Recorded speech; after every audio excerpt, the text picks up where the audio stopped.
ஆன்மீக அன்பர்கள் அனைவருக்கும் வணக்கம். உங்களை எல்லாம் இந்த ஆன்மீக சேனல் மூலியமாக சந்திக்கிறதுல நாங்கள் ரொம்ப சந்தோஷப்படுறோம். நாங்கள் போடுற வீடியோலாம் உங்களுக்கு பிடிச்சிருந்ததுன்னா நீங்கள் லைக் பண்ணுங்கள், ஷேர் பண்ணுங்கள். குளத்தூர் பாபா டெம்பிள் சேனலுக்கு நீங்கள் சப்ஸ்கிரைப் பண்ணுங்கள். நீங்கள்லாம் என்னோட வரும்பொழுது இன்னும் நிறைய விஷயங்கள் நாங்கள் சொல்ல கடமைப்பட்டிருக்கோம். வாங்க இப்போ நம்ம வீடியோக்குள்ளே வரலாம். இன்னைக்கு திருப்பள்ளி எழுச்சி பாடல் 1, மாணிக்க வாசக பெருமான் அருளியுள்ள திருப்பள்ளி எழுச்சி பாடல் 1, மார்கழி மாதம் 21. இப்போ பாடலை பார்க்கலாம். போற்றி என் வாழ்முதல் ஆகிய பொருளே, புலர்ந்தது பூங்குழல் கிணை துணை மலர் கொண்டு, ஏற்றினின் திருமுகத்து எமக்கருள் மலரும், எழில் நகை கொண்டு நின் திருவடி தொழுவோம், சேற்றிதழ் கமலம் கண்மலரும் தான் வயச்சூர் திருப்பெருந்துறை சிவபெருமானே, ஏற்றுயர் கொடி உடையாய் எமை உடையாய் எம்பெருமானே பள்ளி எழுந்தருளாயே. இது பாடல். இப்போ இந்த பாடலுக்கான விளக்கம். திருப்பெருந்துறையில் இருக்கின்ற அந்த சிவபெருமானை துயில் எழுப்புவதாக பாடப்படுகின்ற பாட்டு. ஒவ்வொரு பாட்டிலும் ஒரு முக்கியத்துவத்தை மாணிக்க வாசகர் கொடுப்பார். இங்க எதை கொடுக்கிறாருன்னு கேட்டீங்கன்னா, எந்த முக்கியத்துவமாக சொல்கிறார் என்றால், சிவனுடைய பாதங்கள் எப்படிப்பட்ட பொற்பாதங்கள் அப்படிங்கிறத பத்தி ஒரு விளக்கத்தை கொடுக்கிறார். அப்போ அந்த திருவடியை நாம எப்படி தொழ வேண்டும் அப்படிங்கறது இந்த பாட்டுல அழகாக சொல்றார். போற்றி என் வாழ்முதல் ஆகிய பொருளே, முதல்ல என் வாழ்விற்கு மூலப்பொருளாகிய சிவபெருமானே உனக்கு வணக்கம் என்று சொல்கின்றார். முதல்ல எடுத்த உடனே திருப்பள்ளி எழுச்சியில அவர் வணக்கத்தை சொல்லிட்டார்.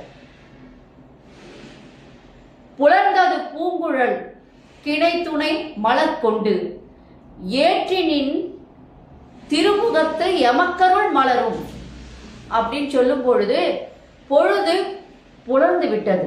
5 மணி பல பல பல பலன்னு பொழுது விடியுது. பறவைகள் எல்லாம் கூவுகின்றன. ஒரு அழகான ரம்யமான ஒரு நேரம் அது. உன்னுடைய அழகிய திருவடிகள் இரண்டுக்கும் ஒத்த மலர் கொண்டு நான் தூவுகிறேன், தூவி வணங்குகிறேன். நான் மட்டும் இல்ல, அடியவர்கள் எல்லாருமே மலர் கொண்டு உன்னுடைய இரு திருவடிகளையும் வணங்குகின்றார்கள். அவர்களுக்கு அருள் செய்யும் பொருட்டு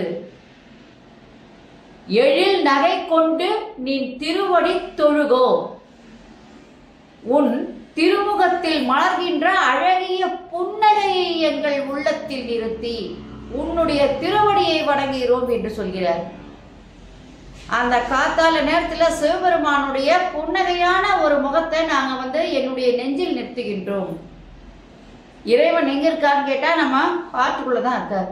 அப்ப அந்த ஹார்ட்டுக்குள்ள என்ன பண்ணணும்? நம்ம இறைவனை கொண்டு வர வேண்டும். அவருடைய மலர்ந்த முகத்தை நாம் கொண்டு வர வேண்டும். அதன் பின்பு அவருடைய திருவடியை ஒத்த மலர் கொண்டு தூவி வணங்க வேண்டும் என்று கூறுகிறார்.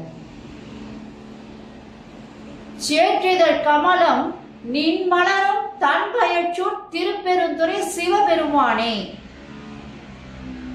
ஏற்றுயர் கொடியுடையாய் எமையுடையாய் எம்பெருமானே பள்ளி எழுந்தருளாயோ அப்படின்னு சொல்லும் பொழுது, சேற்றில் முளைத்த தாமரைகள் தன் அழகிய இதழ்களை விரிக்கின்றன. சூரியன் வரும்பொழுது அந்த சேற்றில் இருந்த தாமரைகள் எல்லாம் அழகாக இதழ் விரிக்கின்றது.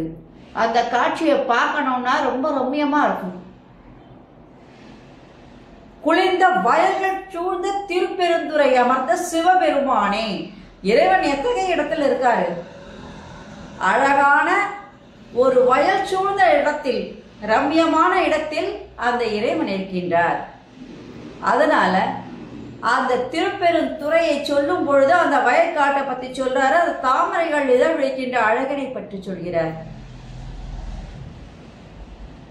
அங்கிருக்கின்ற சிவபெருமானே, உன்னுடைய உயர்த்திய எருது கொடி உடையவனே, எம்பெருமானே வணக்கம், பள்ளி எழுந்தருளாயே என்று வணங்கி இறைவனை வாழ்த்தி அவரை எழுப்புவதாக பாடுகிறார். துயில் எழுப்பும் பொழுது ஏன் அந்த திருவடிகளுக்கு முக்கியத்துவம் தருகின்றார் மாணிக்க வாசக பெருமாள் என்றால், திருமாலும் பிரம்மனும் காண முடியாத திருவடி அது. அதை எளியவர்களாகிய நமக்கு காட்டுகிறார் என்றால் என்னே அவன் கருணை என்று நாம் உளமாற அவரை வாழ்த்தி வணங்க வேண்டும் என்கின்றார். அன்பிலே ஒரு தாயை மிஞ்சுகிறார் சிவபெருமான் என்கிறார். அப்போ சொல்லும் பொழுது முதல் எடுத்தோடனே என் வாழ்விற்கு மூலப்பொருளே என்று கூறினார். அவரை மாணிக்கவாசக பெருமானை இறைவன் ஆட்கொண்ட காரணத்தினால்தான் அவரை தாயுமான சுவாமியாக நினைத்து மாணிக்கவாசக பெருமான் என்னை ஆட்கொண்ட சிவபெருமானே, ஓம் நமச்சிவாயத்தை நான் என்றும் மறவேனே என்று வாயார பாடி மனதார வணங்குகிறார் மாணிக்கவாசக பெருமான். இதுவே இப்பாடலுடைய விளக்கம். இப்ப இந்த பாடலுக்கான சிறப்புன்னு பார்த்தீங்கன்னா, மாணிக்கவாசக பெருமானே ஆட்கொண்டவன் இறைவன், அவர் திருப்பெருந்துறை சிவபெருமான். அவனுடைய 2 திருவடிகளையும் ஒத்த மலர் கொண்டு தூவி வணங்குகிறோம். ஏனென்றால் தேவர்களும் முனிவர்களும் பிரம்மனும் விஷ்ணுவும் அறிய முடியாத திருவடி அது. திருமாலும் பிரம்மனும் அறிய முடியாத திருவடி.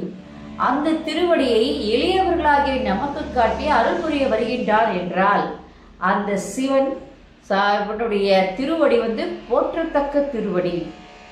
அதை நாம் காத்தால தொழுது வணங்கி அவரை வாயார வாழ்த்தினோம் என்றால் நமக்கு முக்தி கிடைப்பதற்கான வழி ஏற்படும் என்கின்றார். அது மட்டும் இல்லாமல் அவருடைய கொடி எருதாலான கொடி, அக்கொடியை சூழ்ந்த அந்த இறைவனை அவனுடைய புன்னகை நிறைந்த முகத்தை நாம் மனதிலே நினைத்து வாயார பாடி மனதார தொழுது நாம் வணங்க வேண்டும். அந்த காலை பொழுதானது ரம்யமான அந்த காலை பொழுதிலே இறைவனை நாம் வணங்கி அவரை பள்ளி எழுப்புவோமாக. திருப்பள்ளி எழுப்ப வேண்டும். இறைவா நீ எழுந்து வா என்று அவரை வாயார வாழ்த்தி மனமாற நினைத்து அவரை வணங்குகிறார் மாணிக்கவாசக பெருமான். இதுவே இப்பாடலுடைய சிறப்பு. இந்த வீடியோ உங்களுக்கு பிடிச்சிருந்ததுன்னா நீங்கள் லைக் பண்ணுங்கள், ஷேர் பண்ணுங்கள், குளத்தூர் பாபா டெம்பிள் சேனலுக்கு நீங்கள் சப்ஸ்கிரைப் பண்ணுங்கள். நீங்கள்லாம் என்னோட வரும்பொழுது இன்னும் நிறைய விஷயங்களை நான் சொல்ல கடமைப்பட்டிருக்கேன். நாளைக்கு திருப்பள்ளி எழுச்சி 2வது பாடலை பார்க்கலாம். நன்றி, வணக்கம். Subscribe to my channel and please press the bell icon for more videos.